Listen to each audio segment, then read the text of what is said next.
Hello, and welcome back to Things Are Going Great For Me, a podcast about the arts and the entertainment business. My name is J. Claude Deering. I'm an actor and a comedian. If you're new here, welcome. Pull up a chair and get comfortable, because we want you all to enjoy yourselves. Work out if you want to. If you're listening in your car, maybe roll down the window, crank up the volume so others can listen in. That's not a weird thing. On each episode of this series, you'll hear from huge movie stars, big TV stars, and even some bright, shining Broadway stars, as well as second guest interviews with exciting up-and-coming comics and actors and established producers, authors, and writers. We banked all of the episodes, which also makes this series a time capsule of events that occurred throughout an historic summer. You can follow me, your host, at jclaudedeering on both Twitter and Instagram, and you can follow our show handles on Twitter and Instagram at Things Are Going Great For Me. There you'll find our link tree that has links for our email list and Patreon. On our Patreon, you'll find bonus RSS feed interview coverage from some of our guests, including further insights about the future of the entertainment business, plus exclusive photos and videos, some truly funny moments that happened with our guests during technical difficulties, and more. Much more. So much more. Here we are, episode 5. We're halfway through our limited series, or it could be halfway through season 1. It's entirely up to you. Demand more and we'll make more. So if you like any of what you hear today, do us a kindness. Subscribe to the show, leave us a nice comment, tell your aunt about us, give us those 5 stars wherever you're getting your podcast from today. Hey, Apple Podcast peeps, we see you Spotify folks. Hey now, Stitcher fam. What's up, you freaky Pocket Casts cats? Hey, Breaker brethren and sistren. Salutations, Radio Public people. Hello, you Overcast outroverts. Welcome to the party, Google Podcasters. We love you all equally, and we hope you love what you hear, and we want to keep bringing you new episodes of this show. And by the way, we're thrilled to be sponsored for this limited series by Icelandic Glacial, the purest tasting water on Earth, sourced from the legendary Ulfus Spring in Iceland, naturally filtered through ancient lava rock, and certified carbon neutral for both product and operation. You are what you drink. Be a force of nature. Icelandic Glacial, natural spring water, sourced from Iceland. Available on Amazon, IcelandicGlacial.com, and a retailer near you. Today's guest is Chantal Thuy. Chantal plays Grace Choi on the CW's Black Lightning. She also played the role of Minnie in Pulitzer Prize winner Tracy Letts' new Broadway play, Linda Vista. We talk about her extraordinary past year shooting a TV show while simultaneously starring on Broadway, her activism with the organization Build Power, and the process of optioning a book for a Hollywood adaptation. She's a thoughtful and incredibly talented artist with a fast-rising career. I'll be speaking with her in a few minutes. And a little bit later, you'll also get my conversation with Jordan Barbour. Jordan was nominated for Best Featured Actor in a Play on Broadway as part of the inaugural Antonyo Awards for Black theater artists for his performance as Tristan in the Inheritance play, a show that Time magazine called the most important play of the century. The show was closed down prematurely because of COVID, so he talks about what happens in a business where the show must go on, and suddenly, it doesn't. He's toured the world with many celebrated theater productions. I've known Jordan a long time. It's a great chat. Stick around, you're not going to want to miss it. Joining me again today is my producer and co-host, Winston Carter. Howdy, how you doing? Good, man. So today is specifically a Broadway-heavy episode. It is. In fact, both guests starred in Broadway plays that would likely have competed against each other at this year's Tony Awards. This year's Tonys are currently postponed, but are likely to proceed at some point. I asked you the other day if you'd seen a Broadway show. You said you'd been to the Pantages in Los Angeles, which is basically, Once. Yeah, I mean, that's basically what seeing like a Broadway musical and what it feels like. What show did you see? I saw Book of Mormon. That's the only professional show I've ever seen. Well, I've been in some, I've performed in like some smaller plays at like real theaters growing up. But yeah, that's the only like real show I've seen. You and I are very different people when it comes to the theater. And like you really live in that life. Yeah, sure. And I'm much more coming from even though I've done some theater, and I certainly like everyone who performs, I did a bunch of theater in high school. Yeah, sure. But I don't think I've done a play since then. Have you ever seen a play with no singing or dancing at a professional theater? At a defined professional. Meaning that, I have seen plays with I have seen fringe plays. Nah. But I don't know. No, it doesn't count. Doesn't count. Then no, I haven't. I think you'd be the biggest theater head. I'm into the idea. I really like the concept of things that don't resonate on a screen resonate more in theater because I'm in the room with the people that it's happening to. Oh yeah. Which is like kind of how I view it, is like theater. The point of theater, especially when it's really well acted, Sure. is that it should feel like if I'm in an airport and two people are having a fight, yeah, and I'm kind of like watching them like have a fight. That's the feeling I should have in good theater. Yeah, sometimes, absolutely. I think you're right. Yeah, to me.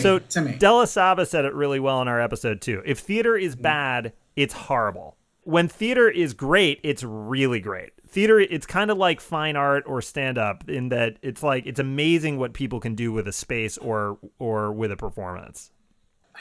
I should watch some. I would like to. I really should. I think you'd love a play. There's a play called The Humans by Stephen Karam that I think you'd really like. It touches on themes of 9/11, but it's basically a Eugene O'Neill sort of dysfunctional kitchen sink family drama crossed with some Connor McPherson Irish ghost story kind of stuff. It happens on like 2 floors of a walk up in Chinatown in New York. This family's getting together for Thanksgiving, and then sort of sad things get revealed over the course of dinner. The dad is cheating on the mom. One of the daughters is dying, I think, of a liver condition, which by itself may still sound boring, except that with each mounting family admission, shit in the apartment starts to fall apart. Like on the second floor, like a light goes out in an upstairs room. A pan slides off the kitchen counter until the whole building kind of implodes. It's super haunting. This. Yeah, it's haunting in like the best way. Well, I'm gonna take you to see some theater. All right. I won't steer you wrong, and then you can buy like a thimble's worth of booze at intermission for like $15 a pop. Great, perfect. It'll be a great time.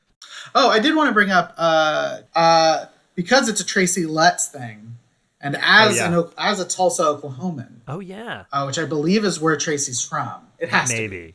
Yes. Well, no, because where is Osage County? So this is the thing: is I grew up like from the age of 3 till 10, so those really formative years. My house backed up to like the road that was at the end of our backyard was the edge of Osage County. Oh, no kidding! So that when they talk about that, I'm like, oh, I know Osage County. I'm very familiar with it. Like I have spent a lot of years of my life driving around Osage County, getting drunk in lakes and going to weddings out there. Yeah. So Tracy Letts, as a playwright and a creator, like a lot of stuff that like really resonates very specifically with my upbringing. All right, folks. Once again, you've been very patient with us. Without further ado, here now is the wonderful Chantal Thuy.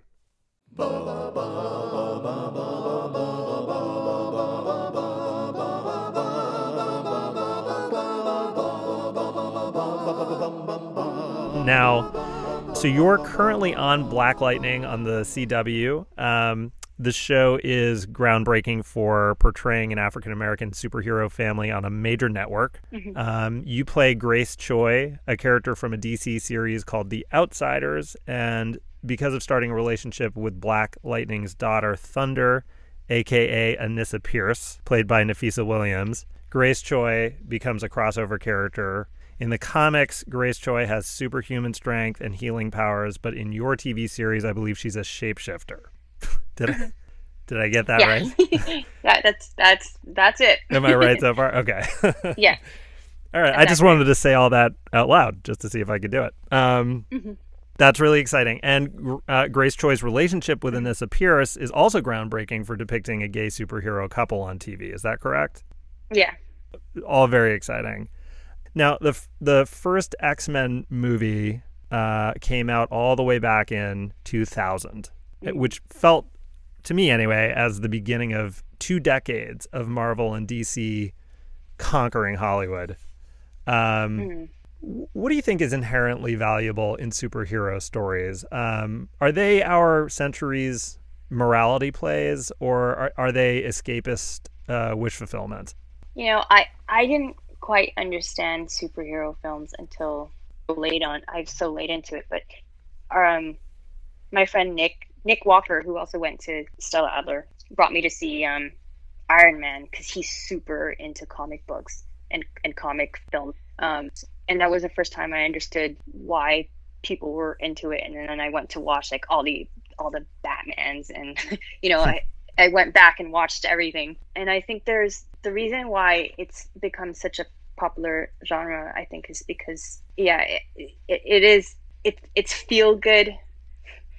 It's like the new action films of, we used to have action films before in every other generations, right? Like the 90s or whatever Die had Hard their and I think you're right, that it is. What did you call Oh, I just said morality. Morality plays. I think in some ways it is. Yeah. And it conceals it in like a really entertaining form. Yeah, so that maybe you can have both. It's sort of, there's entertainment, but there's also an opportunity to sort of like tell an allegory about something that having to do with society. Yeah, and I think also, I mean, like, I love Guardians of the Galaxy because it's just so funny. So yeah, sure. There's a lot. It becomes comedy as well. Yeah, I've seen them all. So it layers a lot. Mm-hmm. I think there was a period of time where I felt it was interesting because, like, when I was at NYU, like, all my roommates were NYU film people, and they were all comic book people, and a lot of them, a lot of the people that I knew from the film school work at Marvel or DC now. But I do remember at the time when they were like, "Oh, well, we're like, just like, what are you into? Oh, we're into comic books."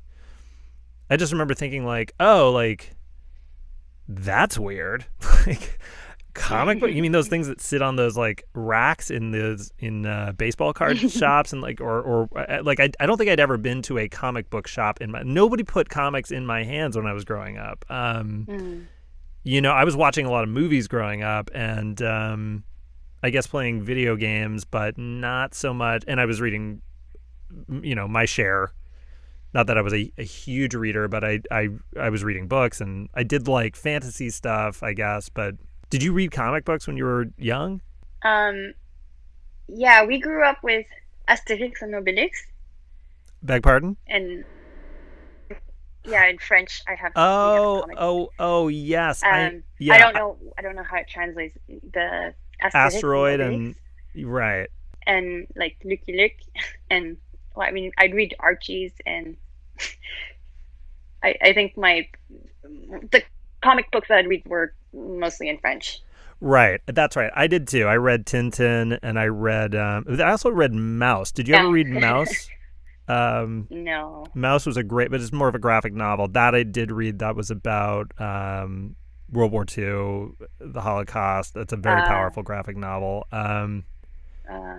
But yeah, I hear you. I was reading the French stuff too. I took French in high school. I'm not fluent at all. I like to think that I can understand it when it's being spoken to me, but I can't really speak it that well. Oh, when we get out of quarantine, you should visit Montreal. It's a great place to practice. Yeah, I'm excited to go to Canada. I might move there. I mean, I know people say that as a joke. I have a UK passport. I think I could use that to maybe move there. Maybe. Yeah, Commonwealth. You probably could for like at least a good year. Maybe. Yeah. Easily. Ingratiate myself up there with some people. So now. Let me see here. So let me just ask you, I guess, a couple more questions about Black Lightning, because I'm sure you have a fan base here that I'm sure would like to know some more information about the series or your takes on some things. So, is it true that your character is currently in a coma? It leaves it off on a cliffhanger, and that is the cliffhanger. Okay, and that's because Grace Joy gets into a sort of a fight with Anissa Pierce, with Thunder. Is that correct? Right. Yes, okay. Because my character gets mind controlled by a new villain this season named Gravedigger. Okay, gotcha. Yeah. So did that make you nervous when you read that the character was going to be in a coma? Did that make your actor mind go, uh-oh, is this a way for them to write me off of the show or something like that? I have no idea what that would mean. If I read that, I'm just a neurotic. It did, and then I spoke to some of the producers, and they tease me a lot. They're like, "Oh, it's gonna be a surprise," okay.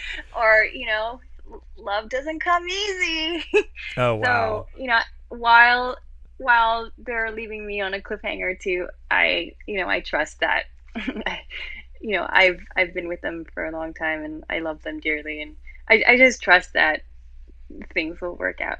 I think so. I mean, people love you on the show, and I think that would be very bizarre if you were suddenly they were like, nah, let's get rid of this character.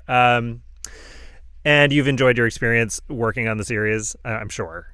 Yeah, we had a wrap party at the end of January, and just it was such a great group of people, and I've been lucky enough to be with them for the 3 seasons, and yeah, just everyone, the cast and the crew and the producers and the writers.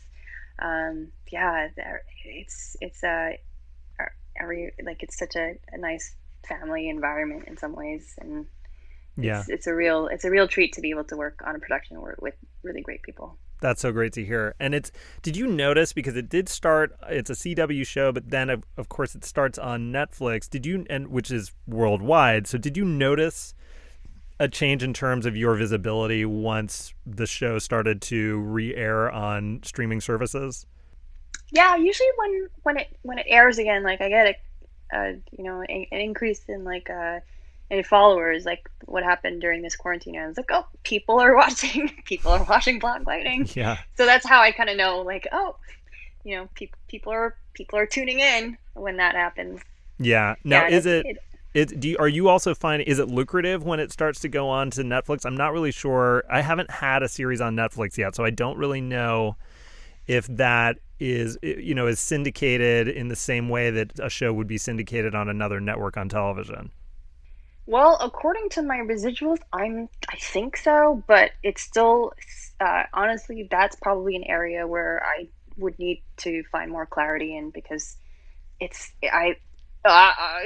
not as clear as when you're working on a network show, and it would air on another network in another country, right?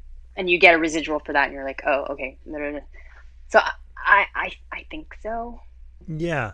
Okay. I know there's a new contract that is supposed to be from SAG-AFTRA that is almost approved at this point, and I think is going to be presented for a vote. And then one of the things that this contract is dealing with is better residuals from the major streaming companies. So hopefully that spells good things for actors.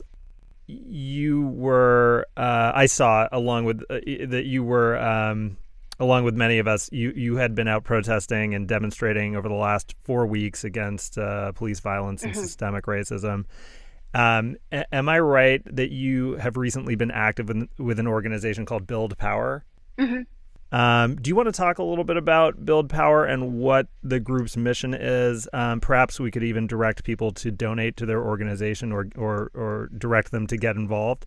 Build Power was founded by Kendrick Sampson and my friend Lacey, who was she's working at CAA, and she was helping him develop his work outside of acting. And this year she joined and is the associate director of Build Power now. And 2018, it must have been 2018, I did a PSA with them, when they just first started out, and their work is very much oriented towards liberating and empowering, and kind of between the intersection between artists and storytellers and grassroots organizations, in order to empower and build communities. And I actually remember he was campaigning for Bernie Sanders. Kendrick Sampson was? Yeah, Kendrick. And I randomly bumped into him in a Shake Shack, the Shake Shack in Hollywood. And, and I remember, I didn't know him back then, but he was with some friends, and I was eating there by myself and randomly met these people and started talking. So even before I had officially met him through Build Power, his heart is really in the right place. And yeah, he went to the border to protest and help when ICE was, and still detaining is, families, detaining children, and so he's always been very active. And I think, in the past couple of months, I'm really happy that, that the level of the work that they've been doing is being recognized by the community at large. The group issued a statement on their website that was signed by over 300 Black artists in Hollywood, demanding that businesses divest from police and anti-Black content, and invest in anti-racist content, invest in their careers and their community. Mm-hmm. Should we tell folks where, because Build Power is BLDPWR, where do we direct people to get involved with them? Do for folks who are interested in supporting this organization, is there a beyond their website, should folks be following them on social media? Are they accepting donations? They are accepting donation, and I think you can do that through their website. And I would follow, so Build Power, BLDPWR, on Instagram, which they are on Instagram and Twitter and Facebook, but I would say Instagram is where their updated events, and if they have talks and online talks, that's where a lot of it is posted. What is your own perspective on what it's like navigating this business as a person of color? Well, you and I both went to Stella Adler, and yeah, I always assumed that it would take a long time to, build a career in this industry, and I don't know whether it's because being a person of color or just because of the nature of the industry, but I always like to think of what Malcolm Gladwell says, it takes 10 years to master an art. And it took me, 10 years to be able to call myself a working actor. I think in the first 7 years of those, or 5 years at least, I didn't have an agent or manager or opportunities to audition. And maybe it's easy for me to, and I think in the past 10 years, a lot of that was internalized as it's my fault because maybe I'm not working hard enough, or something is wrong with me, and and at one point, but I'm glad I'm starting to work, but as it's opening up, I've begun to understand also that there's definitely a limited there's limited roles to audition for. Okay. And there's limited roles to audition for. The opportunities are fewer, specifically, I think, for Asians at this moment. Yeah. Where are the Asian American shows that with leading characters? Right. And sure. Fresh Off the Boat was the first one in 20 years, and right. Crazy Rich Asian was the first blockbuster Asian American film since Joy Luck Club. So yeah, it's more about the quality, and are you reflecting that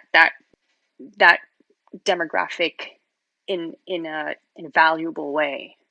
And I think after the 6 months of working on these projects, I realized that what was important for me as a creative person was to also be able to explore a Vietnamese Canadian story.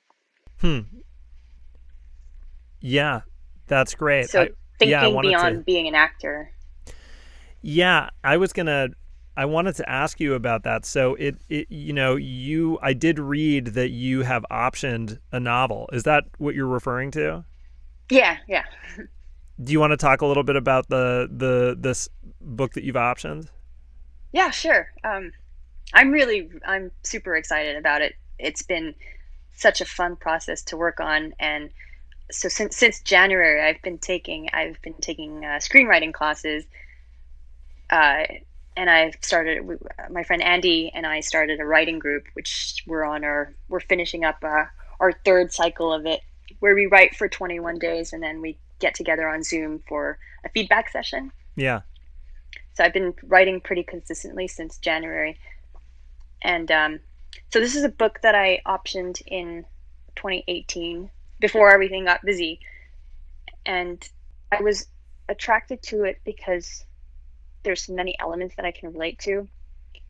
But it's always been my dream to tell a Vietnamese story set in Montreal and have it be in French because I've never seen that done.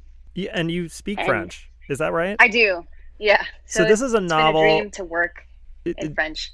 So that, are you okay if I share the name of the author, the name of the book? Yeah. So this is a novel by Caroline Vu, called "The Summer in Provincetown," about 3 generations of Vietnamese Canadians. So it's so interesting because this is in many ways this represents your background. Is that right? Yeah, and I think that's why I was attracted to this story in particular because there's many elements that I can relate to. And when I met her in Montreal a few years back, and she also came to see my play in New York, but cool.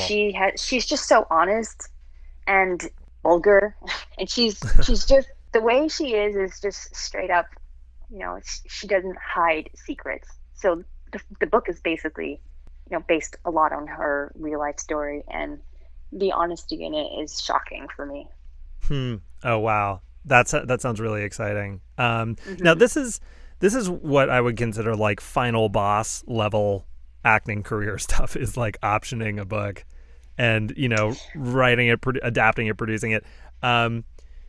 Could you talk maybe a little bit just for our audience about like, how do you go about optioning a book? Because that's something that I don't think a lot of folks sort of at the beginnings of their careers know how to do. I did some research and talked to producer friends who have done it in the past. And I have been looking actively for, a story to write or to tell or to option for, years before that. But when I came across her book, I was interested in a different book, and then my aunt turned me on to her because she was like a friend of a friend, friend of the family. So I was lucky in that respect because I had a immediate, access to her, to contacting her. And when I felt like this was the one I wanted to work on, I emailed her and, wrote the best email I could do, to just see if I could speak to her in person, first of all. Yeah. So, after pilot season, I flew back to Montreal, met her for tea, and it went really well. And then she actually invited me back to her house for me to see, like, her photos and her things that are based on her life, like her, the paintings of her cousin who passed away. And for the legal steps after that, I spoke to a lawyer and got help to draft a contract, and then got in touch with her publisher. Got it. The editor. Mm-hmm. Okay, great. I think that's really cool. Thank you for sharing that. I think it's just, this is one of those things that I think when we do talk about when conversations are being had about sort of maybe taking ownership of property in whether intellectual property, that then you can have more of an opportunity to have an impact on storytelling coming out of Hollywood. This is one of the ways I would imagine that you do it. You find the material, right? Mm-hmm. Yeah. Well, that's wonderful. I'm excited for you for that. Thank you. Now, you also recently starred in Tracy Letts' new play, Linda Vista. So, yeah. First of all, congratulations. Thank you. That is another huge accomplishment. Secondly, and I have to say this, I am so very sorry I missed it when it was at the Mark Taper. I'm so sorry, Oh, don't Chantal. worry. I remember Don't being worry about upset. I think that I couldn't make it. I think that we had a 3-year-old at the time, and I think we had another baby on the way. So, but I was thrilled to watch you take that amazing ride. And the play then had a subsequent Broadway run at the Helen Hayes Theater. Just amazing. Thank you. What was it like being in New York on Broadway? And like, it's like, what is it, September? Like the best month to be in New York. Was that just like every morning, like happy to jump out of bed sort of? Yeah. Well, Second Stage and Steppenwolf put us all in corporate housing near the theater. So it was a 6-minute walk to the theater and the rehearsal space. And just, I've never, I hadn't lived in New York since moving Adler. So it'd been like, 9 years since I was there. Yeah. And it was shocking at first. I'm like, oh, all these people, this energy, it's so different from LA. Right. But I quickly adapted, and I just love New York so much. Even Times Square, I was like, I love this place. I love this city. It's just so expensive. Oh, it is. It's insanely expensive. Yeah. But it was a thrill. It was a real thrill to be there. I would imagine. So according to the LA Times, the play is about a middle-aged divorcee's attempts at creating a new life for himself. You played Minnie, this character Wheeler's 26-year-old rockabilly Vietnamese American neighbor who's pregnant and in an abusive relationship. That's a lot to digest in terms of creating a process for a character. I mean, between Minnie and Grace Choi, I mean, these are characters with a lot going on. Yeah. How do you make that simple? How do you make it doable when you've got these like 3-4 things you have to keep in mind about a character's, sort of just the descriptors? I think I was lucky in this aspect too, because Grace, I've been with her for the past 3 seasons. So shooting last summer was my 3rd season shooting her. So I understand the dynamics. And they shot me out on a Monday, they would bring me out on Mondays, shoot me out, and then fly me back. So it was very quick scenes.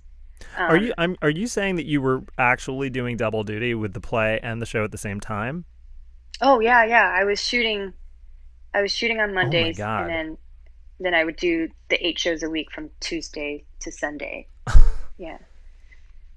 But and then I felt lucky because right as my season 2 wrapped, I flew to Chicago to start rehearsing for the Taper run in Chicago in November 2018. So I was completely, I was completely focused on working on Minnie and Linda Vista. So by the time we did the performance at the Taper, that kind of became the foundation and the grounds of the character and the play. And there were some changes, but in terms of the character, was pretty much developed for the Taper. Okay, so you felt like you were able to sort of like get your groundwork done on each character, and then during these different slots, and then it all converges, and you're just 7 days a week with airplane flights doing your first Broadway show and doing your 3rd season of Black Lightning. Is that? Yeah. That's incredible.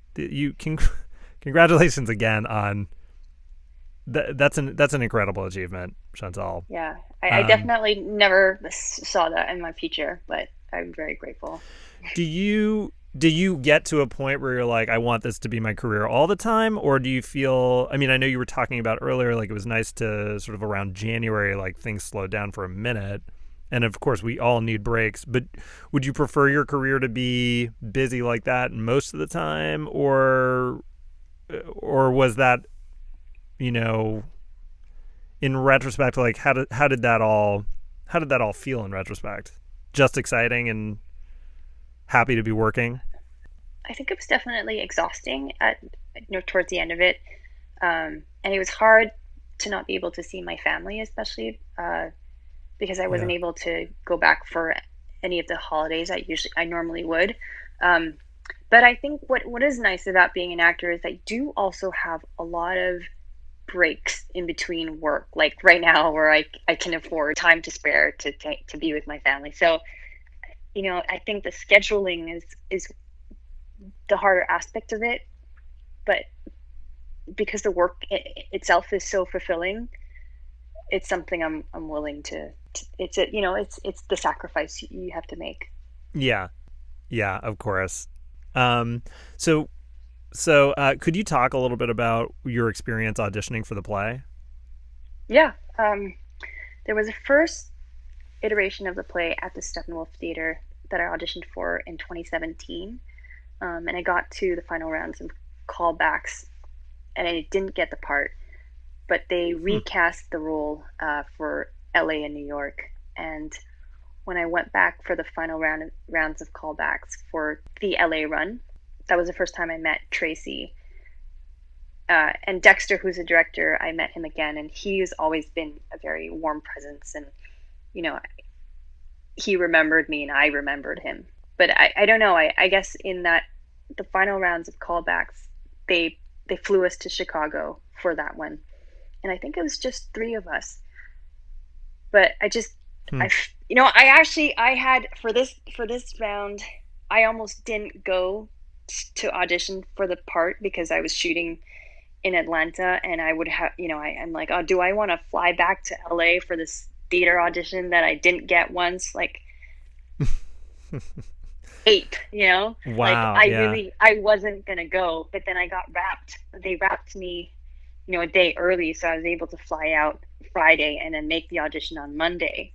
And then I flew back with like my Andy, who's my friend who like did a arc on Black Lightning, and she was reading the sides with me. Like, that was my first time reading it, and I had 2 days. I worked on it through the weekend, and then I went back into the auditions. But like, I honestly wasn't gonna go. And then when I got the second round of callbacks, I decided to do a bigger effort, and I went to the studio where I usually train at the Berg Studio, and I did my scenes, and I did it with the class, and the class gave me feedback, and I just worked on it on my feet, which really helped. Yeah. To create the environment. So I felt very confident by the time I went to Chicago for my audition. Oh my God, that's so great to hear. And it's so amazing that it like, that's how a lot of stories happen with this business, where it's like they wrapped you a day early, so you had that day to, like, if it had not happened that way, then something may not have actually happened. That's what an amazing story. So Tracy Lutz's plays, they tend to vary in the sense that he's got great dysfunctional American kitchen sink drama stuff with all of its liberal elite humor, and then he's got some truly dirty, fucked up shit as well, like Bug and Killer Joe. What do you think is his, like, some of the takeaways you think about him in terms of his comments on America? Like, is he deconstructing America into its most basic and base characters, and with regard to the lives of his the characters that he writes? I mean, from what I know and I understand of him now, in some ways all his plays are very personal. Like, it's not that it's him, but it's an aspect of him, and it's an aspect of life and of the human condition that he understands. And so I think portraying those aspects that can be dark and, dysfunctional, or the pain, and also in a way finding a way to redeem it in the end, and to find, to find the balance of it, and how do you grow, how do you grow from that place, a way out of the dysfunction, I think is is something that I see in his work and I connect with.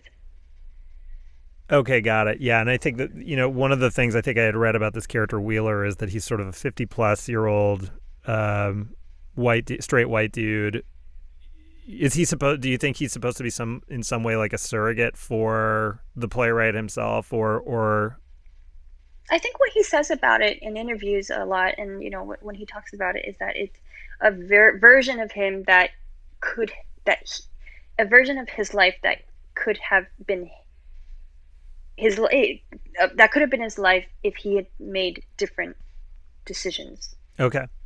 And I think it's a culmination also of people he knows in his life. I think it's not just him. I mean, I see that man, and I can recognize him in like actually women that I know too. Okay.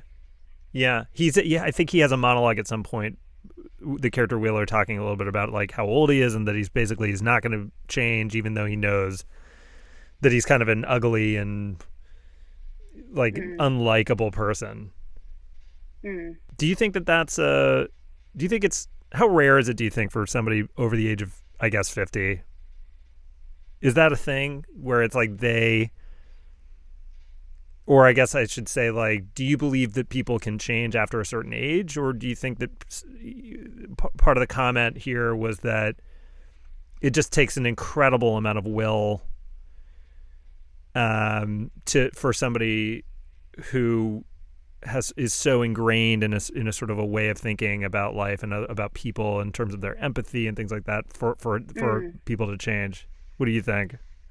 Well, I think it comes down to self-awareness, and I think anyone can develop a sense of self-awareness and like deeper understanding into their own minds at any age, really. Like, and for some people it comes earlier, and some people it comes later, and sometimes it takes a tragedy and pain and suffering for a deeper sense of self-awareness.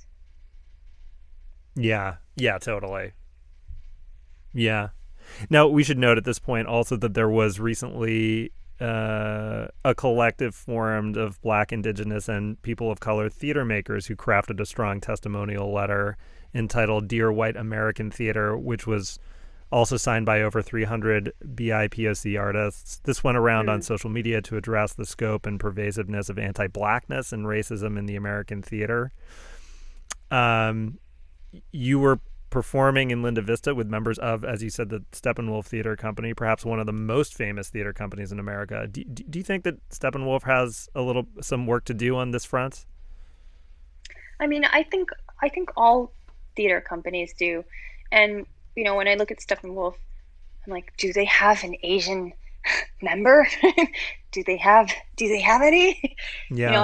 I don't know. And how many Black actors or performers or writers do they have? Yeah. And, it's something I'm very conscious of, and something I look around. But the other aspect is also when I'm out into the crowd, and I see who the regular subscribers are, and it's a lot of older white folks, and right.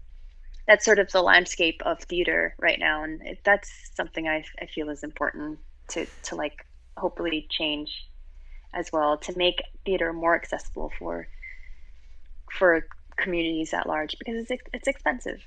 It is very expensive. And I had this conversation also with this another actor, Clark Peters, that I had mentioned earlier. Because he's a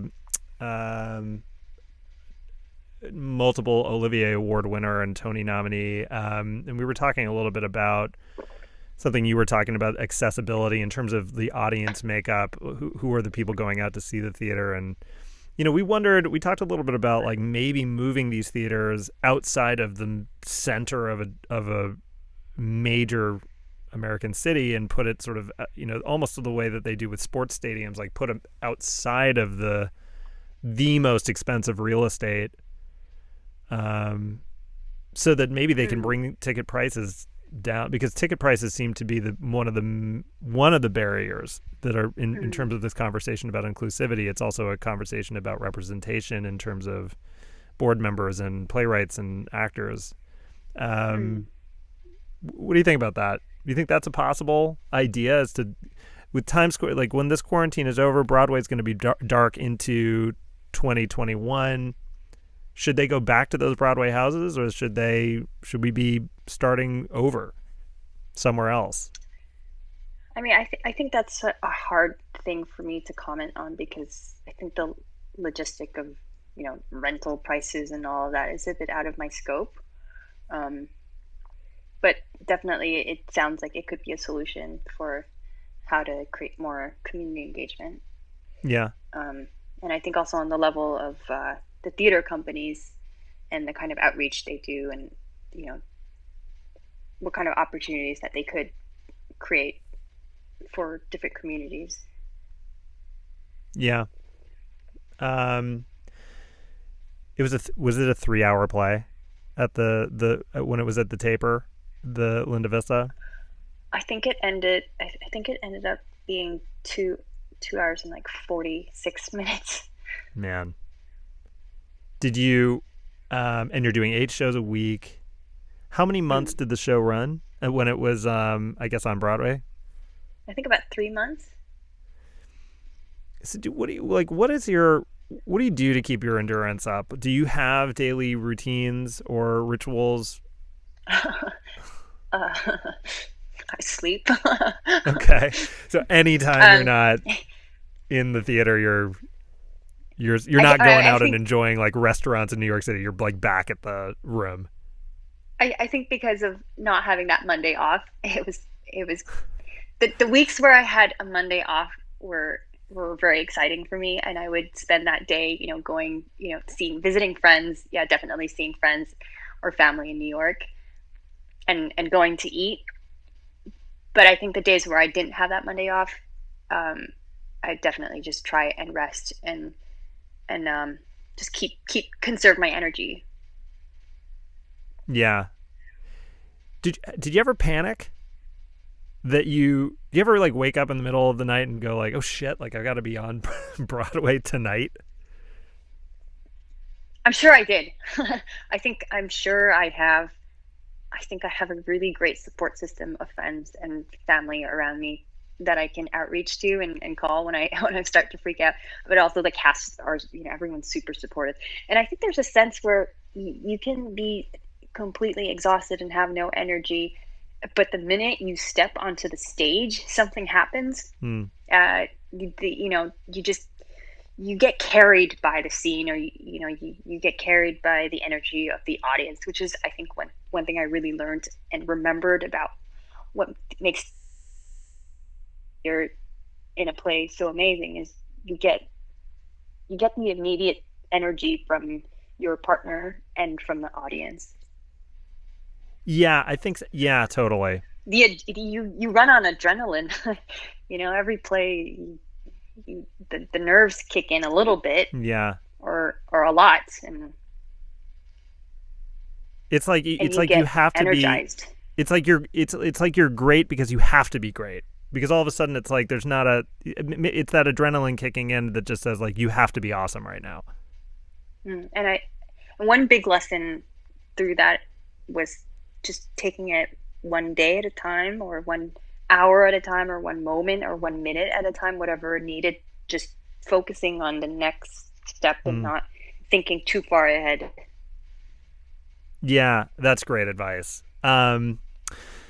Well, Chantal, you are a wonderful person for coming on and doing my show, particularly since you're so busy and you're just now getting a little family time. Thank you so much for doing it. It's so nice to catch up with you, and I'm so happy to see everything you're doing.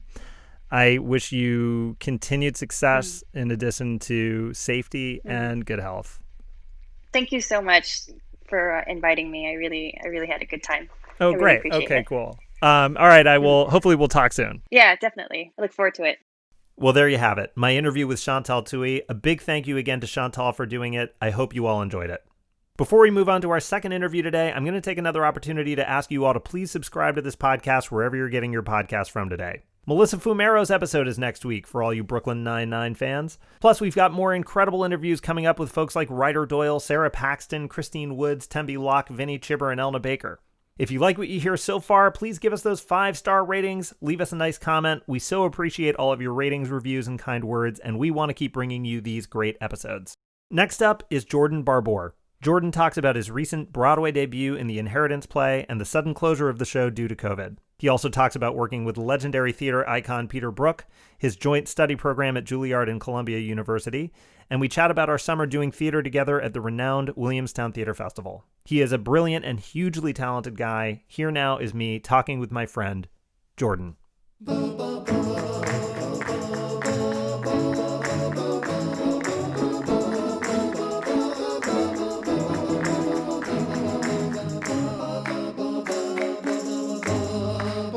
First of all, congratulations on making your Broadway debut with The Inheritance. Thank you very much. Took me fucking forever. Am I allowed to curse? You are. Okay, cool. Thank you. I welcome it. So according to the interwebs, the play examines love between gay men in contemporary New York, a generation after the AIDS epidemic, and asks what the current generation owes its forebears. It's been called the most important American play of this century. And I guess the play was sadly prophetic as well, because isn't it true that the production was ultimately shut down by the outbreak of a new pandemic? It was. What's strange is that it was actually scheduled to end the weekend after Broadway got shut down anyway. So we were kind of already in like ramping down mode, and we were kind of already starting to say our goodbyes. But then the show, like all of Broadway, closed after all the shows on, I believe it was Wednesday, March 11th. And as a result, we ended up performing our last show that evening, which was weird and unexpected. But yeah, it is quite prophetic that another epidemic, or pandemic in this case, took us down. Can you talk a little bit about that night, that final performance? Yeah. I mean, it was a bit surreal because so the show, The Inheritance, is 2 parts. They're 2 3.5-hour plays. So we, on Wednesdays, Saturdays, and Sundays, we got to do the whole thing. On Thursdays and Fridays, we would just do part 1. So we always really liked doing the double days because the show absolutely works just doing part 1 or just doing part 2, but it's clearly it's meant to be performed as an entire day event. That day I was in a particularly bad mood about, I can't even remember what it was, but somebody or something was pissing me off. So I was in like kind of a crappy mood, and it was kind of a surreal feeling because the other thing that happened was, because we ended up getting informed that we were closing kind of abruptly, Lincoln Center. You know how Lincoln Center does those where the Lincoln Center Performing Arts Library records Broadway shows? They do, right? They hadn't come to see us yet. Oh. So we had just been informed that they were going to come on Wednesday. So the crazy thing is that Lincoln Center actually ended up recording what ended up being our final performance of doing The Inheritance ever. Oh my so God. It was kind of a cool experience because we were, as much of a shitty mood as I was in for whatever, I can't even remember what it was, but it was a cool experience because we knew that we were in our final week. We knew that this was only this was like one of our final double show days. There were only going to be 2 more, and they were going to be that weekend. And I was already assuming that the weekend was going to be deeply emotional and very difficult, and, a lot of saying goodbyes and getting rid of your stuff in the dressing room and all that stuff. So Wednesday was really the last time we were going to get to do the double show day without all this pressure to like clear out your dressing rooms and all this stuff. So it was kind of the last day we were going to have like a sort of relaxed time doing the double show day. And then you had this added thing of Lincoln Center Theater Lincoln Center Performing Arts Library was there to record it. So it's weird because at the time, none of us knew it was our last show. So we weren't really doing those last show things that you do where you're like, oh, I got to watch this scene because it's going to be the last time we do it. Or, oh, I got to make sure I say goodbye to this person. We weren't doing any of that. So it was a weirdly normal show. Like there was just sort of this air of like, okay, we're in our final days and we got to do this.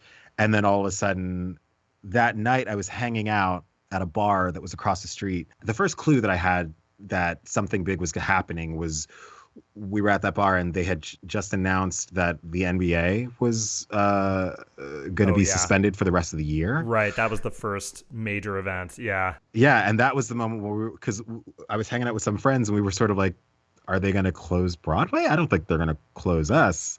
And we were sort of like, well, they're closing down the NBA. I mean, if they're closing down a money-making institution like the NBA, chances are they're going to probably close us down too. But we were sort of like still riding on this mindset of like, oh, people are overreacting about this. It's not nearly as big a deal as people think it is. And then literally the next day, we got a call from our company manager letting us know that the show performed its last show the night before, and we had to come and clean out our dressing rooms that night. So we all had to come. So that's how it. So basically, they told you after the fact, like that was it. That was your last show. Yeah, you had already done it. We had no idea. Wow. Yeah, so it was just kind of like a regular show. I was in a bad mood about some crap, which I would not have been had I known it was our last show. Wow. Or at least I might have been, but I would have tried to get over it. But yeah, we found out after the fact, and then we had to do like very rushed goodbyes because we basically had from like 5 o'clock to 8 o'clock to come get our stuff. Everyone's on different schedules. Everyone's getting different like cars together and stuff. So I got to say goodbye to a couple of my castmates. Then because we didn't really realize the severity of like congregating in large groups, there was still like an event at a bar that Friday where because we were planning on doing our sort of like goodbye party that Sunday. And our director said, well, let's just do it this Friday since we're getting closed anyway. And it was really bittersweet because not everyone was there because people were starting to really get it that this was a big deal and we probably shouldn't be congregating. I was not one of those people. But yeah, it was a very rushed and very strange way to close out my Broadway debut. But it also, I mean, anyone who knows me, it feels like a very appropriate way for Jordan Barbour to have to end something because it's just full of drama and full of craziness. And yeah. It's really funny that you say that. I think about drama a lot, like in my own life. I really purport to not attract it. Because I mean, for me anyway, the whole idea is that you do it up there. Yeah. Well, we know each other originally from the Williamstown Theater Festival. That's where we met, and that was we do 12 years ago now. 2008. Yeah. So Jesus. And I think, like, oh my God, summer 12 years ago. Oh my God, it's going quick. I think that like that group of us, like we bonded pretty quickly. You know, I think that it felt very much like we were all sort of cut from a similar cloth in terms of what you and I were just talking about, where maybe there's a level of personal confidence that I think each of us had. There's certainly, I don't think there was anybody in that group of folks that I would call shy. Would you? No. I mean, you definitely have like quieter people. Like there's not really anyone in that group. I mean, everyone is very courteous. Everyone is very kind. But I feel like, and you know, one of the reasons why, am I allowed to say people's names?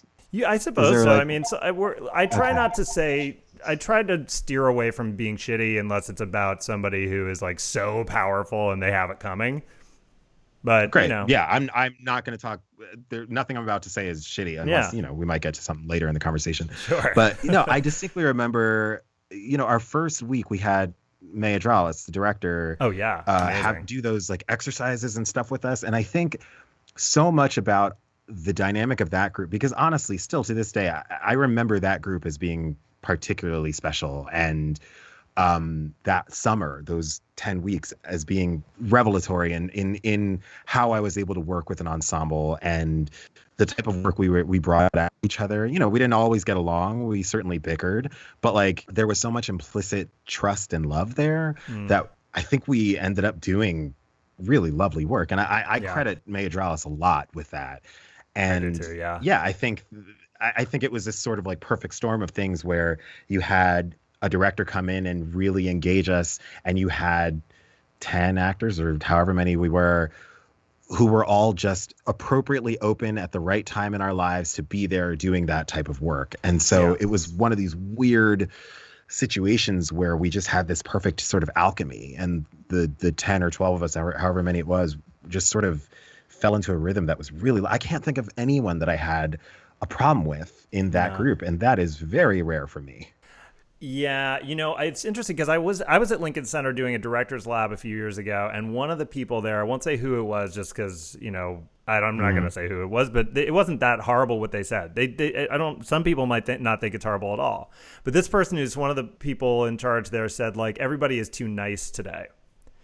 And I think that, like, there's nothing wrong with being nice at all. We could use more niceness, particularly when we think about the context of the way people treat each other at work. In the theater world, though, there had been quite a history going back to, I would imagine, the Joe Papp days over at the Public, where people were probably pretty fucking terrible to each other. Mm-hmm. You hear stories about certain productions. I think, like, the stories about, like, that particular production of Hurly Burly in Chicago, where everybody was, like, doing coke the whole time. Like, I'm sure that was fucking toxic as hell. But I did appreciate a little bit what this person was trying to say. I think what would be refreshing would be, like, that you could get into it with the person and then be better friends for it, so long as it's not something that you're saying is not, deeply fucked up. Because it's like, I would rather have a passionate conversation with somebody that is a real debate of ideas with regard to art than have groupthink. Would you agree? I absolutely agree. And, to go back to what you were saying about, like, people are too, this person who said people are too nice, part of me agrees. And what I'll say is this. I don't believe in nice. I actually kind of hate nice. I wish people would exercise kindness more. And I realize that these are kind of my own subtle distinctions, maybe my own definitions. I think kindness comes from a place of, like, deep love and honesty. And so, and truth. You can say something that is potentially not nice, but that is very kind to someone because it comes from a place of love and concern and honesty. And I hate niceness because I think niceness is fake. I'd rather someone be quote unquote mean to me, but it's coming from a genuine place, than smile in my face and be nice and then be a fucking piece of shit behind my back.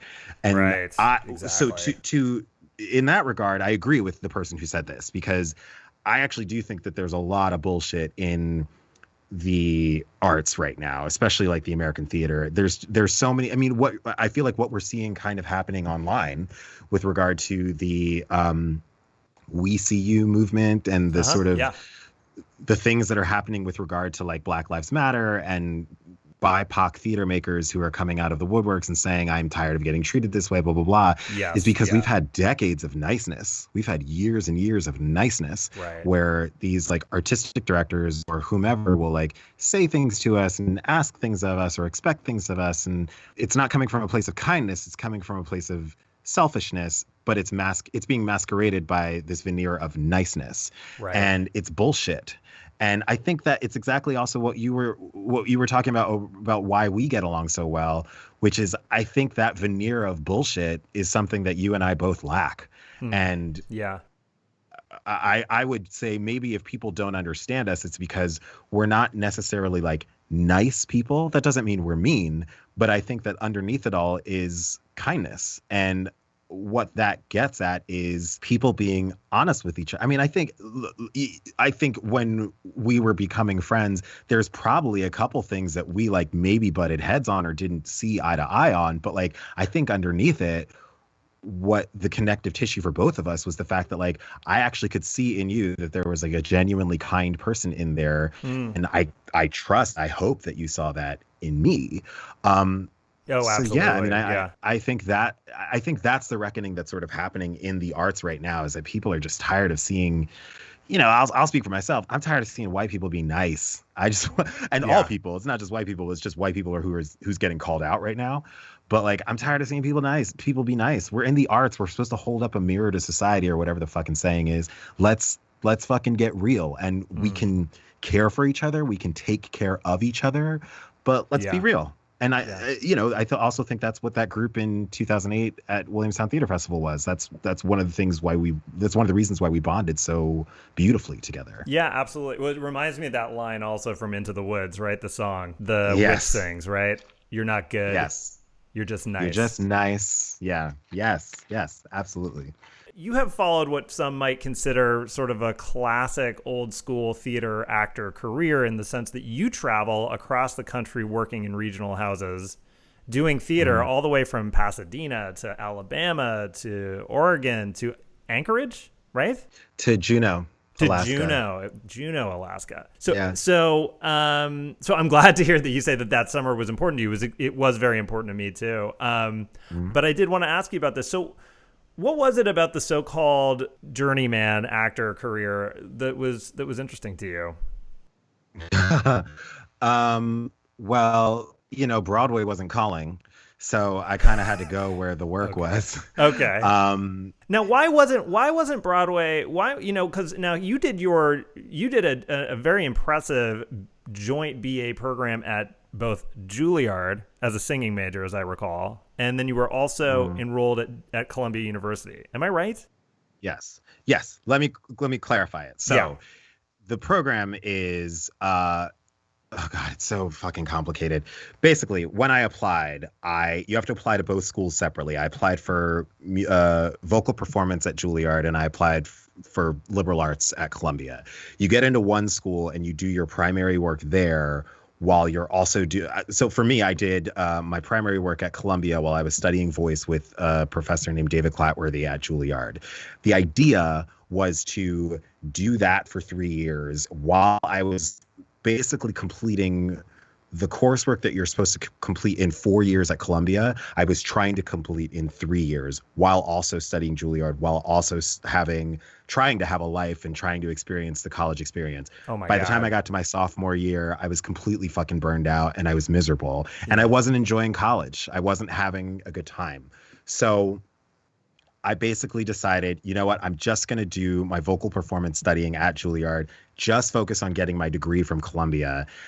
Because the other thing is basically what you do at the end of those 3 years is you then apply to the grad school at Juilliard, move over to Juilliard, do that for another 3 years, and finish out your Columbia time so that at the end of 6 years, you have a BA from Columbia and an MS, I think, from Juilliard. And I realized by the beginning of my sophomore year that wasn't going to happen. And it really solidified for me at the end of my sophomore year when I was like miserable and burned out. So I completed a 4-year program with a degree from Columbia where I get to say that I studied at the Juilliard School, but I do not have any sort of degree from Juilliard. Interesting. So many of the doors, the like auditions for Broadway shows are open exclusively, almost exclusively, it feels like, to anyone who did a grad program at either Yale, NYU grad, not undergrad, Juilliard Theater, and where else? UCSD maybe? ACT and UCSD. Yeah. Yeah. Am I right about that, ACT, or is that not fair? Maybe like DePaul. Okay. Yeah. Boston University has got a lot of kids who are, killing it. Carnegie Mellon. Well, I mean, those are both undergrad programs, but yeah, I mean, there's definitely the grad school mafia, and it was weird because I am studying classical voice, I'm studying opera, and then I decide that's not really the route I want to go, and basically I'm just pursuing a career in theater. Everyone sees on my resume that I have Juilliard, so they instantly assume that I was a drama major at Juilliard. And so I got into rooms. I had people looking at me because they saw the name Juilliard. I had to explain what, that Juilliard with an asterisk was on my resume. And I don't know if that's why, but like I never really felt welcome into the grad school mafia because I wasn't really a part of it, which is also why I did Williamstown. Williamstown is kind of for the non-equity companies at least, Williamstown is a little bit of like summer camp for grad school kids. That's right. And a few other kids that get to go in. So for me, that was short of going to grad school, which I didn't have any interest in at the time, and then later didn't get into. I was sort of trying to use Williamstown as my way in.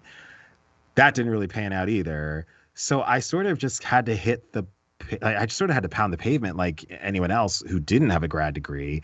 And, the unfortunate and maybe fortunate thing about that is that Broadway in New York did not want me.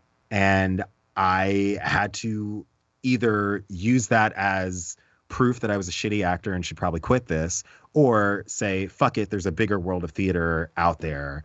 And I decided to do the latter. And as a result, so I got to work at a lot of different theaters around the country and around the world. I got to tour with Peter Brook around Europe and Asia. I wanted to ask you about that. Yeah, because you and I, we grabbed a coffee together after your production of Peter Brooks's or The Suit, which came to LA.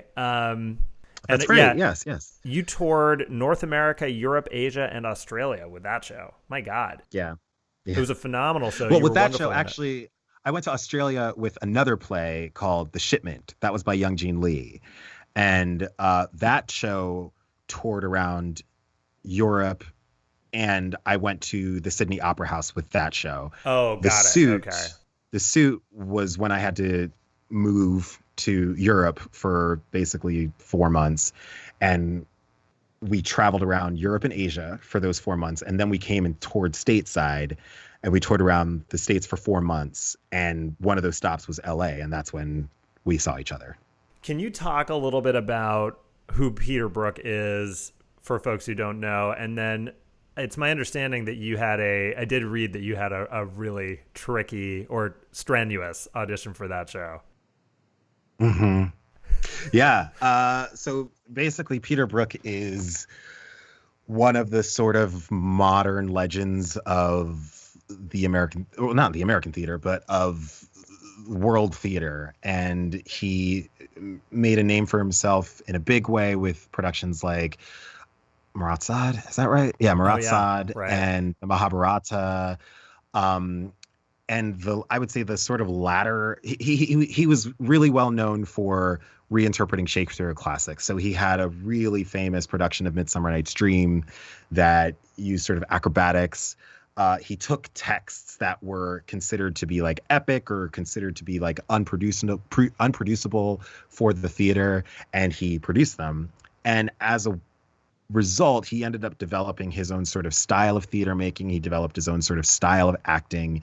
He wrote a lot of really important literature on theater, probably the most notable of which is called The Empty Space, which is all about how theater can basically be performed anywhere.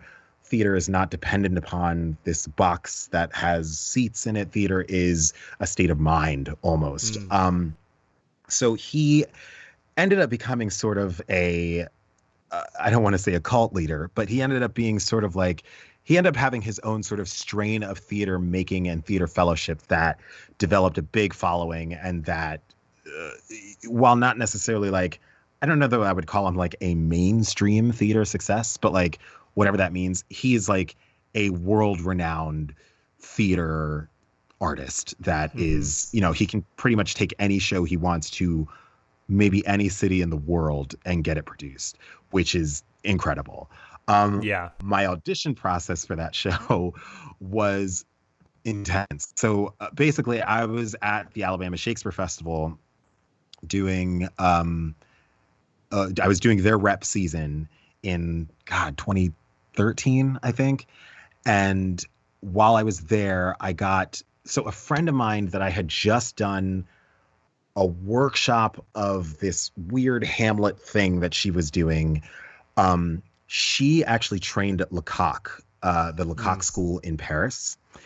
And one of the adjunct or assistant professors there was this woman named Marie-Hélène Etienne, who is Peter Brook's co-director. Okay. So when they were looking for an actor to take over this role in this play called The Suit, which only has 3 actors in it, they didn't want to do like a big casting call all over the world. So they did a lot of like internal, like, who do you know kind of things.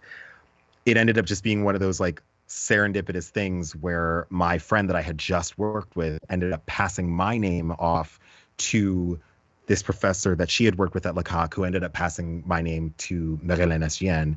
She asked me to submit some video auditions. She didn't like the first 2, made me do it again.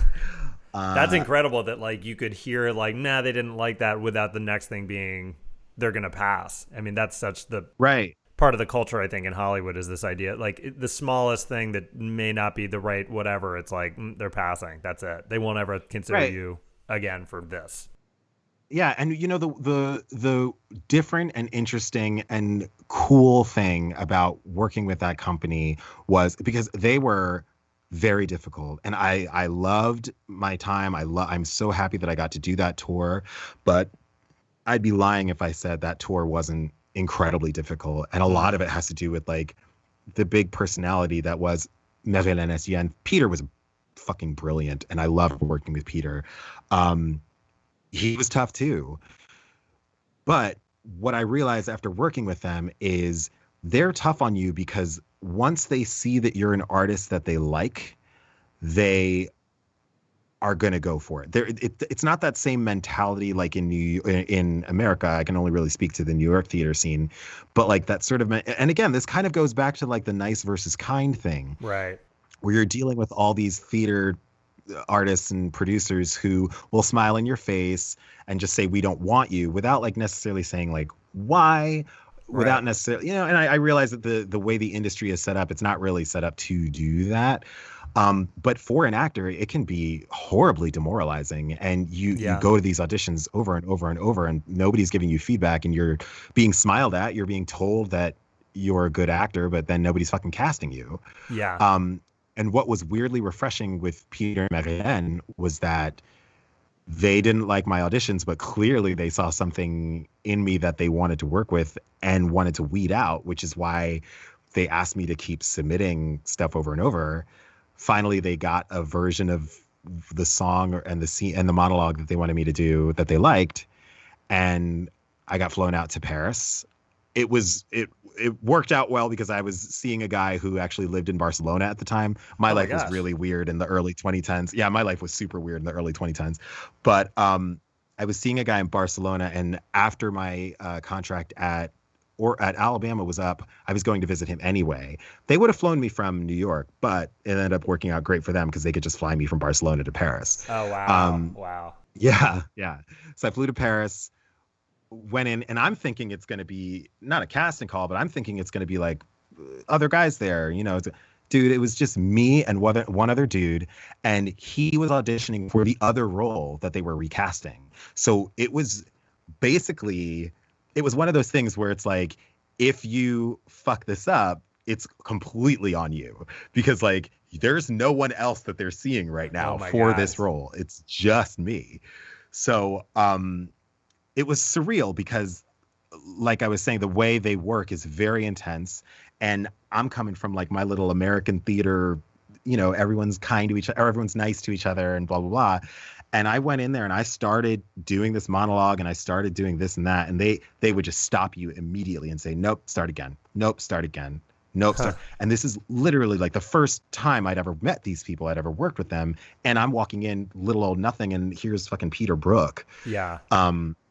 So I was terrified the whole time. It was like an hour-long audition where basically I would go up and do my monologue and the song that they wanted me to sing, which was Strange Fruit, by the way. Not an easy song to have to sing for an audition.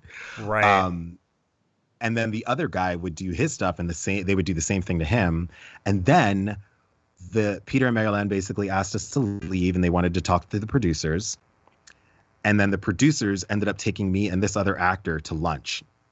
And the whole time, this was like an hour or 2 hours after the audition, the whole time me and this other actor, Ivano is his name, he ended up playing the role as well. We're sitting there looking at each other like, what the fuck is going on? Like, are they taking us out to lunch to be kind? Are they? Right. So we're out to lunch with the producers and the team, not Peter and Marie-Hélène, but the producers of this theater. And they're talking all in French, which I don't speak. And they're not really talking to the two of us until finally, I can't remember which one of us asked it, but we were like, so what's going on? And then finally the producer was like, oh, you guys have the job. We're just, oh my God, we're taking you out to lunch right now. So we ended up getting the job. And then I left for a month and then came back to Paris and lived in Paris for a little bit while we rehearsed, and then would go on tour someplace. And then every time we were done a stint in a city or somewhere, they gave me the option of like either staying in Paris or going back to New York, but we would only have like a few days off at a time. So it didn't make any fucking sense to go back to New York.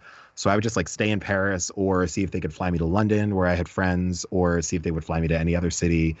And it was an incredibly difficult and incredibly amazing year in my life. It's so cool. Yeah. Yeah. All right. Now, getting back to The Inheritance, which folks will want to hear more about. So now you were considered a standout for your performance as Tristan, a brilliant Get doctor. out of here. Beg pardon? What are you talking about? What are you talking about? Get out of here. Listen. I'm not trying to blow any smoke. This is I read because I'm so sadly was not able to see it. Did it come to LA? No, it's actually I don't know what the deal is. It's supposed to go to Geffen it was supposed to go to Geffen in December. I don't know if no one ever talked to us about like if it was going to be like that production or that cast, or no one said anything to us. But it was supposed to go to LA and I think maybe one or two other cities over the course of this year. I assume it's still going to. I just don't know when. All right. Well, then, in that case, let me give you your flowers. So you're playing Tristan, who is a brilliant doctor living with HIV, who is impassioned by the Trump administration. In fact, you were nominated for Best Featured Actor in a Play on Broadway as part of the inaugural Antonyo Awards for Black theater artists. So congratulations again. That's a wonderful honor. Thank you. Thanks very much. You said, in your own words, Tristan's arc is an emotional allegory for the play itself, people desperately clinging to the silver lining on an ever-darkening cloud, which is an amazing quote. Thank you. I feel like I sound like a pretentious asshole, but thank you. I wanted to ask you, have you had any moments that you can recall during the Trump years where you found a silver lining? Do you think that there's do you think there's light peeking through this ever darkening cloud that we've been living through? Oh man. That is a really good question. I mean, I feel like the one thing that's underlying any good theater artist, at least, is I think you have to have a sense of hope in order to do it. And maybe that's a little kumbaya and bullshit, but like, in order to play these characters, some of whom are horrible people, all of whom are conflicted in one way or another, blah, blah, blah. I do think that you have to have some sense that like things will get better, or that there is a sense of hope out there. And I actually don't take this lightly. I think as theater artists, people are actually coming to see our play for that very reason.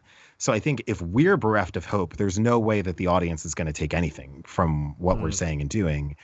And so, it's tough for me because I tend to think of myself as a pretty cynical person. I certainly do not have the level of optimism and get-to-itness that Tristan has. I think Tristan, at the end of the day, really sees the good in people and really sees the good in the world. And for him, the Trump years were kind of the exception to the rule. I think for me, it's a little bit of the opposite. Like I do think that there are these amazing little glimmers of hope that we latch onto. It's so unfortunate that it came as a result of, George Floyd being the latest person to die over many, many years, centuries of Black oppression. Yeah. But this weird glimmer of hope that's happening is that like there are so many people getting involved in the conversation now who weren't before. And a lot of those people are white people. And I feel like this moment that's happening, unlike every other time there's been a shooting or anything, any other time Black people have been speaking up and saying, please stand with us.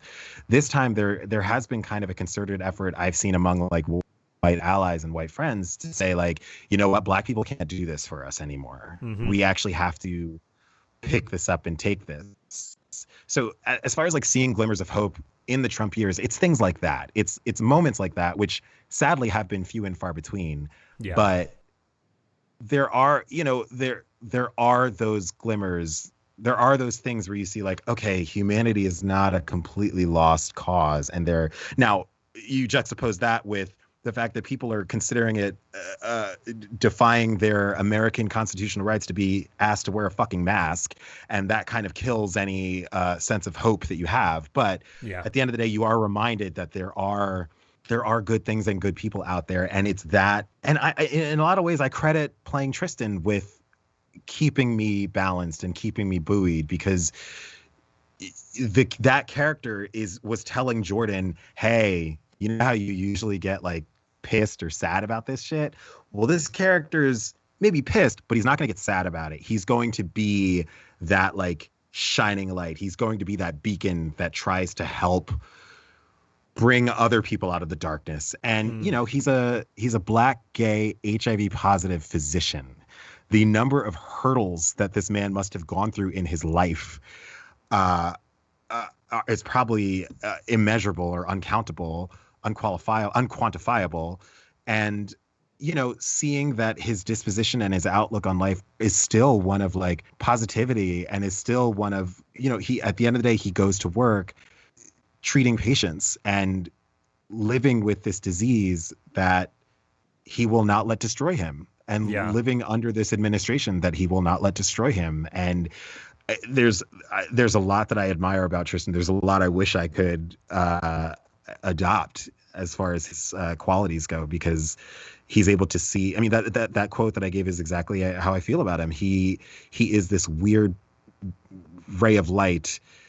He is this weird guy that's holding on to this silver lining of this cloud that is just getting darker and darker and darker by the day.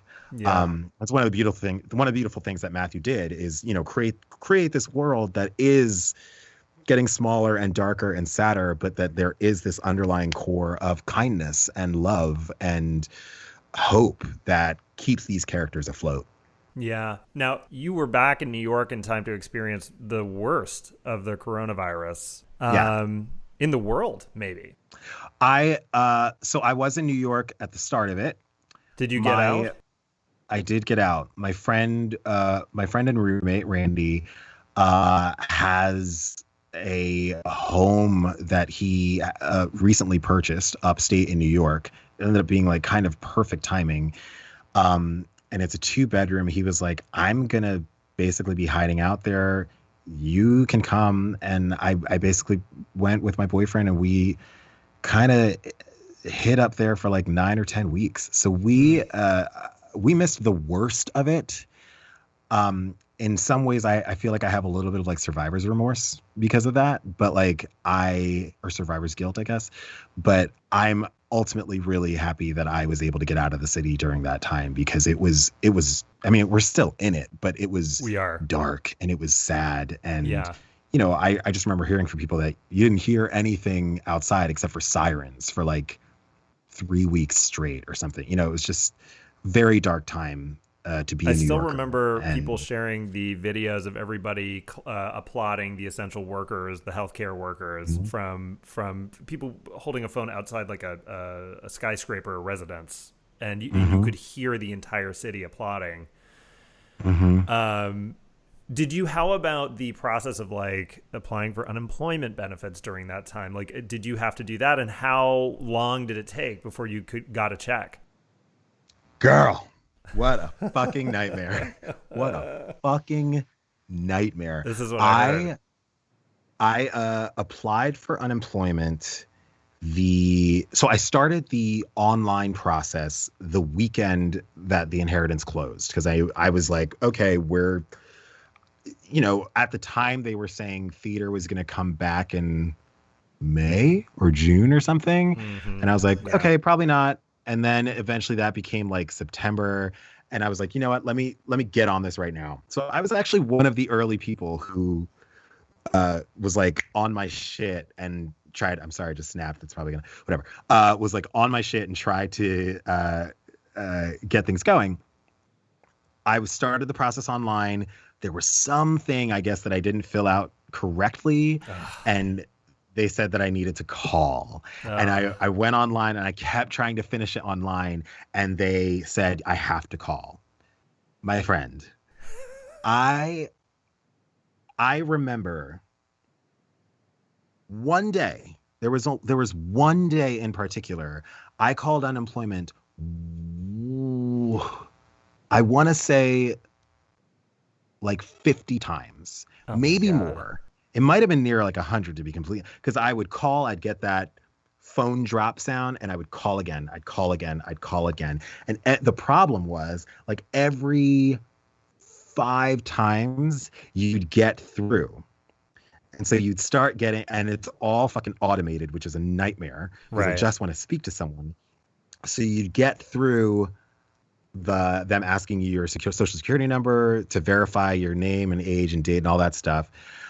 Then you'd have to go through the jobs that you have, and you have to go through these loops, and then you'd get to a menu prompt that would say, "We're sorry, everyone's busy with calls."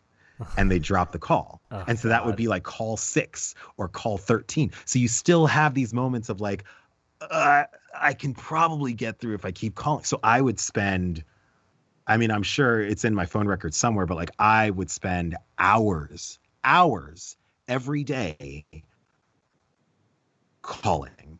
And eventually I just got burned out, and I would then limit it to like the morning. I would call a few times when I would get up. I would make it like, okay, it's Friday, I'm going to do the big calls today, or Tuesday, or whatever my day was where I was supposed to call. And it took me, I think I finally got through to someone after they did that whole thing where they like revamped the whole program. And I think it took me, I finally got through when was I back in New York by the time? I might have been back in New York by the time I actually got through, which means it was 8 or 9 weeks of me trying to get through to unemployment. It was a nightmare. There was a, and this was in the middle of the darkest time in New York, when I wasn't even sure if or when I was going to be able to go back to New York. So, so the mindset of that was just horrible, because, you start realizing that this like very loose June return date that they're saying for Broadway or theater is not actually going to happen. So you start to feel crestfallen about like what your career is, what your life is. And then on top of that, you're not getting any money. And this program that's supposed to be supporting you is not, you can't even reach them. You can't even talk to anyone. So then you don't even know if you're like going to get approved or not, so it's just the amount of stress that was involved in those 10 weeks over whether or not I was going to get unemployment was just like, I'm so happy to be on the other side of that, because it was a nightmare. It speaks, I think, also to this issue that, there was recently an open letter that was penned to the Senate on behalf of funding the arts. How much funding do you think the arts should be getting? Should we, I remember when I did that lab at Lincoln Center, the French directors were talking about how their productions are fully funded by the government, fully. The thing that really fucked me up, and the thing that was really great for me about working in Europe, was that you got to see countries, not just like programs and theaters. You got to see like countries supporting the arts. I remember I was doing a show, I think it was The Shipment. Yeah, I was doing The Shipment in Hamburg, Germany. And I ended up befriending this guy who was part of the resident company at this theater there called the Thalia Theater. And he was explaining to me that like they get, many of the actors there, not all of them obviously, but like many of the actors get employed by theaters for like 2-year contracts or something like that. So wow. They're employed. I think he was doing Wojciech at the time, performing in Wojciech, and then rehearsing like 2 other plays. And I think he did like 8 performances of Wojciech that month,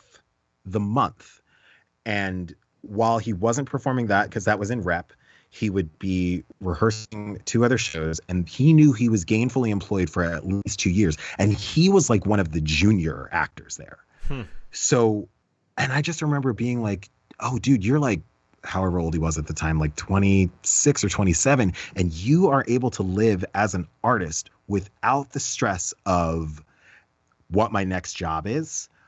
Am I going to be able to eat tonight? Am I going to be able to do this or that? You are able to like live your life as a normal person. And that's because your country recognizes that the arts is not only like a noble profession that you should be pursuing, but that it's also like an important cultural institution that we should be supporting. Yeah. So there's just a completely different mentality about the way, British theater, and the British theater system has its own problems too, but like there's so much money that's just poured into theater for theater's sake and the arts for the art's sake.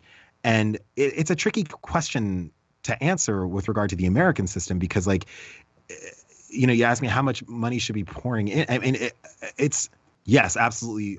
Flooding the industry with cash is necessary and important. What needs to shift, though, is a whole paradigm around how we think about the arts and how we think about, the arts is like the first thing to always get defunded, or the first thing to always, go away. But then you think about it and it's like, what the fuck did everyone do while they were sheltering in place for 8 weeks or however long the fuck they had to do it? Right? They're watching Netflix. They're going to Lincoln Center online and watching the plays that are being put up. They're listening to albums. The National Theatre in the UK they put all their stuff on, or they were putting a play every week up on YouTube, which was thrilling. Yeah, it's amazing. Yeah. I remember watching the Frankenstein that they did and just being like, this is so cool that like they're just putting this up and not even, and to their credit, Lincoln Center did something similar where you could go to like YouTube and watch South Pacific, because they do the Lincoln Center Presents, the same stuff that they do with PBS. They were just making it available, which is incredible. But again, that was like a privatized thing. It wasn't like the city of New York funding it. It wasn't like the National Endowments for the Arts funding it. Right. I mean, it could be this source of national pride in the way that it is in other countries. Yeah, taking care of artists. Absolutely. Not feeling like you're a piece of shit also, that you're doing this with your life, or that you need to apologize for the career. What's going on with Mom? So a couple of weeks ago, my mother had a stroke, and it was a minor stroke. It was minor. She's doing okay. It's one of those things where I feel like if anyone who doesn't really know her met her and was talking to her, they would have no idea that anything's happening. It's one of those things that like we in the family are like, okay, we see something's a little different, but again, it's not drastic. She's still cognizant. She still has her shit together for the most part. She has a little bit of difficulty doing some things now because, it's a stroke. It has an effect. The thing we were all terrified of was because, COVID causes a lot of clotting, and that's right. There's people, I mean, rest in peace, Nick Cordero, these people who are dying from these clotting issues. So I personally was terrified that that's what was going on. And, my mother's in her 70s and it was scary, but ultimately everything ended up being okay. And I had this very strange moment where I realized I was living in New York and I didn't really know why, because the entire industry shut down. So there's no auditions happening. There's no industry. There's the reason why I'm here. But, and there was no rent forgiveness there. The whole housing crisis that we're witnessing happening right now, I foresaw. And I was like, I'm collecting this unemployment and I'm collecting my the CARES Act funding, which has been a godsend, but eventually this shit's going to dry up and people aren't going to want to do it and they're not going to want to fund it. So I had this moment where I was like, well, I could either stay in New York and keep hemorrhaging money to be in a city where the industry is not actually happening. I can't see any of my friends because we're all social distancing.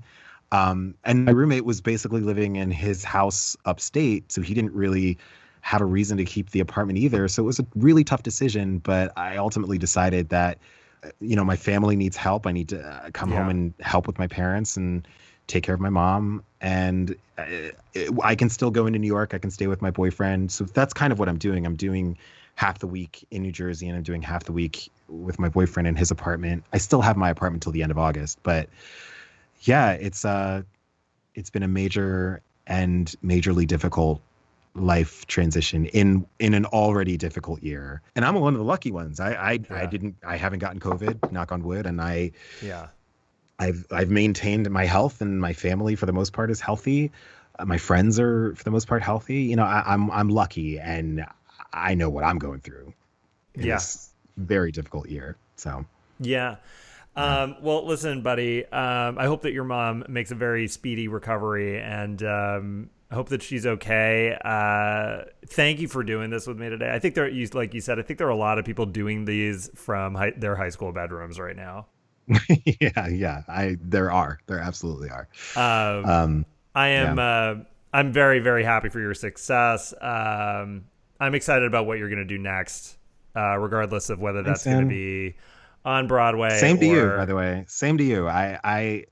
I realize that this has been a love fest on me, but I have been following the stuff that you've been doing, and you know, I'm friggin' obsessed with your family and the babies. It's the cool thing about this industry. The hard thing is that you meet so many people, but the cool thing is that you meet so many people and you get to watch them grow and live these amazing lives, even if you're not really a part of it. And then you get to reconnect the way we are now. I've been having, this has been really X number of years later getting me through in a really, really great way. I've been very much enjoying doing these and reconnecting with people. Thanks, man. Thanks for doing it. Stay healthy. Thanks, man. You too. I appreciate it. I love you, buddy. Thanks for asking me. Love you too. To everyone out there, if you listened all the way to the end of this 5th episode, I want to say thanks for listening. You're killing it. Give us a subscribe and those sweet 5-star ratings, a nice comment, and we'll return the favor by bringing you even more quality content in the future. Stay tuned because we've got 5 more incredible episodes, including interviews with Melissa Fumero, Ryder Doyle, Sarah Paxton, Christine Woods, Tembi Locke, Vinnie Chibber, and Elna Baker, to name more than a few. Our sound engineer is Christopher Frontiero, and our series composer is Cormac Bluestone. Our series graphics editor is Dan Olszewski.